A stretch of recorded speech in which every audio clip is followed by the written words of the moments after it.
जी, हम जैसे माउंट आबू गए, नक्की लेक पे, आपको घुमाया हुआ एक ऐसी कहानी है, रोचक कहानी कि आप मैं अभी जैसे बताऊँगा आपको यकीन नहीं होगा कि ये काम भी हो सकता है। क्योंकि जो आपने वो नक्की लेक देखा, इतना बड़ा, वो एक पूरा जैसे जो अपन बाकी तट पे खड़े थे उसके लेवल की ज़मीन में ही था। जब राजाओं का शासन था, उस समय वहाँ के राजा थे सोहन सिंह परमार। राजा सोहन सिंह परमार और उनकी रानी वीरमती, उनकी कन्या भी थी। यहाँ माउंट आबू में उस समय ये मार्ग नहीं था, पीछे रेवदर साइड से पैदल मार्ग आता, जहाँ घोड़े हाथी वहां से आया जाता था। उस समय एक गुजरात का एक दलित जाति का जो नाम का आदमी आया, रसिया बालम, वो जाति से भील था। वो बड़ा मूर्ति का ऐसा कारीगर था कि उसकी कारीगरी देख के आप मतलब प्रसन्न हो जाओगे। तो ऐसी मस्त सुंदर सुंदर मूर्तियां, सुंदर कारीगर, शिल्पकार था। वो ऐसी सुंदर मूर्ति बनाता था, लेकिन राजा ने एक दिन कारीगरी को देखा तो बड़े प्रसन्न हो गए, बोले कितना सुंदर कारीगर है ये। वो देख के फिर उन्होंने देखा कि शर्त रखी रसिया वाले, बोले आप इतना सुंदर कारीगरी का काम करते हैं, मैं आपके साथ में एक शर्त रखता हूं, अगर वो शर्त पूरी करते हो तो मेरी बेटी का ब्याह आपके साथ में करवा देता हूँ। तो रसिया वाले ने सोचा कि क्या पता कुछ शर्त होगी, तो बोला राजा साहब आदेश करिए। उन्होंने बोला जगह बताई, ये जगह पे बिना कहती फावड़े के, बिना कुछ साधन के, हाथ से नाखूनों से खोद के अगर आप पानी निकालते हो तो मेरी बेटी का ब्याह मैं आपके साथ करा दूं।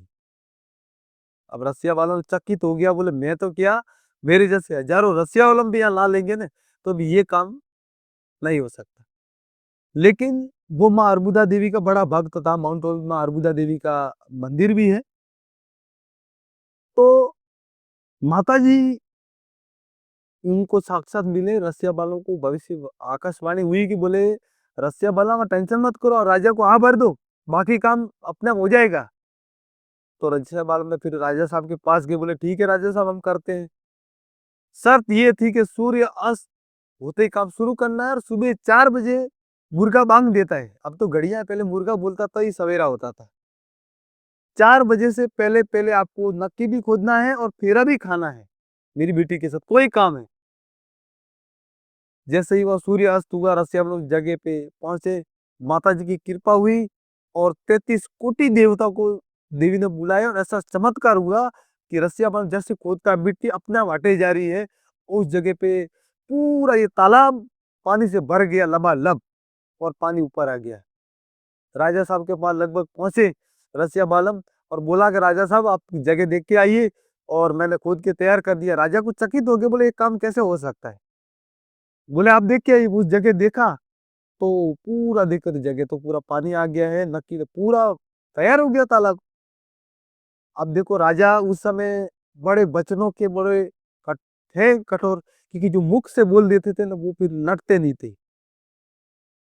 क्योंकि आपने देखा वो रघुकुल रीत सदी सदा चलिए प्राण जाए लेकिन वचन है, वो राजा वचनों पे खरे उतरते थे। वो देखते हुए फिर राजा ने बोला कि हाँ बोल दिया तो करना ही पड़ेगा। ब्राह्मण को बुलाया, बोले लाओ रसिया बलम मेरी बेटी के साथ तेरा खा लो। रानी वीरमती ने मना किया कि राजा साहब अपन एक राजा हैं और जाति का ये भील है, मजदूर है, और राजा की बेटी का ब्याह इस तरह कैसे हो सकता है। राजा बोला कि मैं वचनों में बंध चुका हूँ, मैं नट नहीं सकता अभी। तो राजा वचनों में बंध चुके थे, बोले बंध गए हैं तो करना ही पड़ेगा। तो राजा ने जो वचन दिया था इसकी अब क्या करे, रानी भी सोच में पड़ गया, मैं करूँ तो करूँ क्या, अब इस ब्याह को कैसे कैंसिल करूँ। उसके बाद में रानी ने, वो देखो उस समय शक्तियां भी थी उनके पास, तो शक्ति अवतार लेके मुर्गा बन गई। वो मुर्गा बन के बिना टाइम का बांग दी, लगभग 2 बजी होगी, और बोल दी वो मुर्गा बन के। अब वो फेरे खा रहे हैं और राजा ने बोला कोई मुर्गा तो बोल दिया, अब वो हो ही नहीं सकता, फेरा खाना तो बाकी रह गया। अब वो समझ गए रसिया बालम की मेरे साथ बहुत बड़ा छल हुआ है, धोखा हुआ है, ये काम अभी मुर्गा का बोलने का है ही नहीं। अब इतनी मेरी मेहनत वो पानी में गई। रसिया बालम खुद माँ देवी को, अर्बुदा देवी को याद करके उसने बिल्ली का रूप धारण करके उस मुर्गे के ऊपर झपट पड़ा और मुर्गे को मार दिया। मार के उसको मालूम था कि सासू का काम है, और मार के श्राप दे दिया कि तू पत्थर की बन जाए यहाँ पे। और सासू माँ वहीं पत्थर की बनी खड़ी ही आज भी।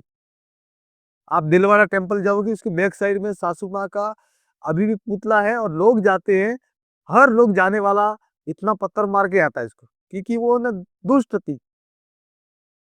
तो उसको पत्थर मार मार के वो इतना ढगला कर दिया कि वो पूरा पहाड़ जैसा बन गया है। रसिया बालम और वो कुंवारी कन्या आज भी उसके जो खंडर जगह, खंडर महल के अंदर ऐसे कैसे वो भी पत्थर के बन के ऐसे कैसे खड़े हैं। तो ये नक्की की ऐसी एक ये रोचक कहानी।